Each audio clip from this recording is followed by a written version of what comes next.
여러분이 경제의 독립을 이루는 그날까지 함께 하겠습니다. 안녕하세요. 3일 경제 독립 팁입니다. 우리가 무심코 가족 간에 송금을 하는 경우가 많이 있죠. 그런데 자칫 잘못하면 수백만 원, 수천만 원 세금 폭탄을 맞을 수가 있습니다. 그래서 영상을 준비했는데요.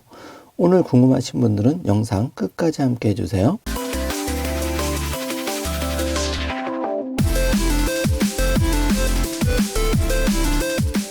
자, 그럼 바로 시작합니다. 신문의 헤드라인 기사 잠깐 살펴보겠습니다. 자녀 주려다 깜짝 세금 수천만 원 아끼는 꿀팁, 이런 기사가 나왔는데요. 중요세 절세법, 우리가 가족 간에 남편이 아내에게, 아내가 남편에게, 또 아빠 엄마가 자녀에게, 할아버지가 손자, 손녀에게 적게는 몇백만 원부터 몇천만 원 줄 수가 있는데 이걸 중요라고 하죠. 그런데 이거를 잘못하면 세금이 많이 나옵니다. 그래서 중요세 아끼는 꿀팁 좀 알아보겠습니다. 국세청에서 공식적으로 발표한 자료를 가지고 말씀을 드리는데요. 미리 계획만 잘 하면은 중요세 이렇게 줄일 수 있는 방법이 여러 가지가 있습니다. 최근 중요에 대한 관심이 매우 높아졌죠. 세금 부담을 덜기 위해서 일찌감치 자녀에게 자산을 중요하는 그 분들이 많아졌는데요. 2020년 한 해 동안 일어난 중요 재산 가액이 43조 원이 넘을 정도로 굉장히 핫 이슈라고 합니다. 어마어마한 금액인데요. 중요도 계획적으로 하면 절세 효과가 더 커진다는 사실 국세청에서 자세하게 발표를 했는데요. 중요세를 절세하고 싶다면 계획적으로 사전에 미리 하시는 것이 중요합니다. 이게 포인트인데요. 자, 그럼 왜 계획적으로 중요해야 할까요? 예를 들어서 자녀에게 재산을 중요하면 10년, 20년 후 재산의 가치가 늘어날 수가 있는데요. 그런데 중요를 하지 않고 나중에 상속을 하게 되면은 지금 중요세를 내는 것보다 훨씬 더 많은 상속세를 내야 하는 일이 발생할 가능성이 있습니다. 자, 예를 들어서 성인인 아들에게 1억 2천만 원짜리 부동산 중요를 해준다고 하면은 자녀 공제 5천만 원을 받습니다. 그렇게 되면은 7천만 원에 대한 중요세를 내게 되는데요. 세율이 10%이기 때문에 700만 원의 세금을 내게 됩니다. 그런데 이 700만 원 세금 중에 3개월 내 자진 신고 시에는 3%를 추가 공제를 받을 수가 있어서 실질적으로 내가 자녀에게 1억 2천만 원짜리 부동산을 중요하고 내야 할 세금은 679만 원으로 많이 절세가 되는 거죠. 이렇게 하면 이제 도움이 된다는 얘기입니다. 그런데 이렇게 하지 않고 20년이 지난 후에 아버지가 사망하셨다고 가정을 해보겠습니다.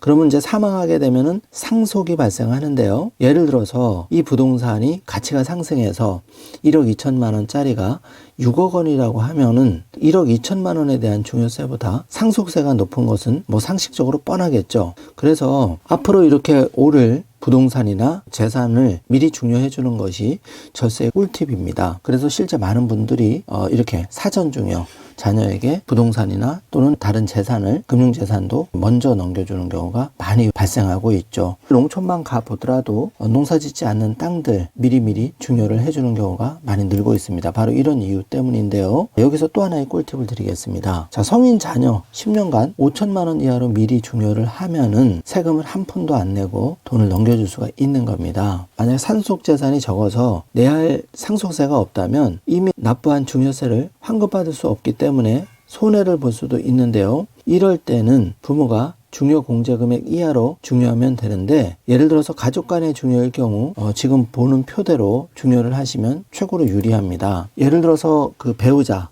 부부 간에는 6억 원까지는 세금 한 푼도 안 내고 중요를 할 수가 있고요. 직계 존속, 예를 들어서 엄마, 아빠가 성인인 자녀에게 중요 세금 한 푼 안 내고 중요할 수 있는 금액은 5천만 원입니다. 그런데 미성년자, 뭐 두 살, 세 살 이런 미성년자에게 중요할 수도 있겠죠.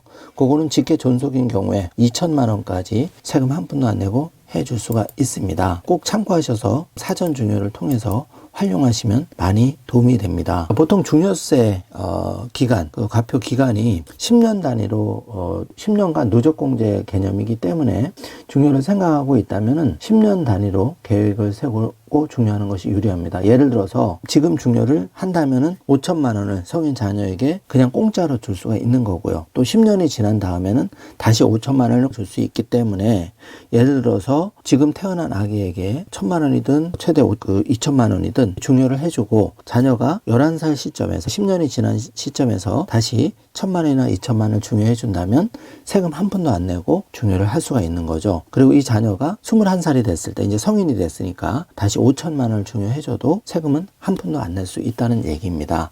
자, 요 점만 아셔도 굉장히 도움이 되실 거고요. 3개월 이내 신고하면 3% 공제를 추가로 받을 수 있다는 점 꼭 챙기시기 바라겠습니다. 마지막으로 이 세율표를 보시면 1억 원까지는 10% 세율이 내게 되고요.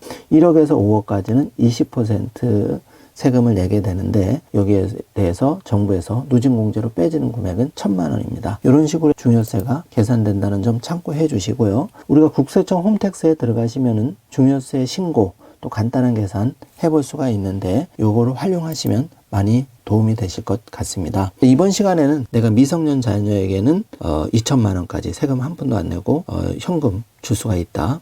성인 자녀에게는 5천만 원까지 또 부부간에는 6억 원까지 중요를 해줄 수 있다. 그리고 그 기간은 10년 단위로 미리 계획을 세워서 빨리 해주는 게 좋다. 이렇게 요약해서 절세 꿀팁을 알려드렸습니다. 오늘 영상 내용이 조금이라도 도움이 되셨다면 좋아요, 구독, 알림 설정 부탁드리겠습니다.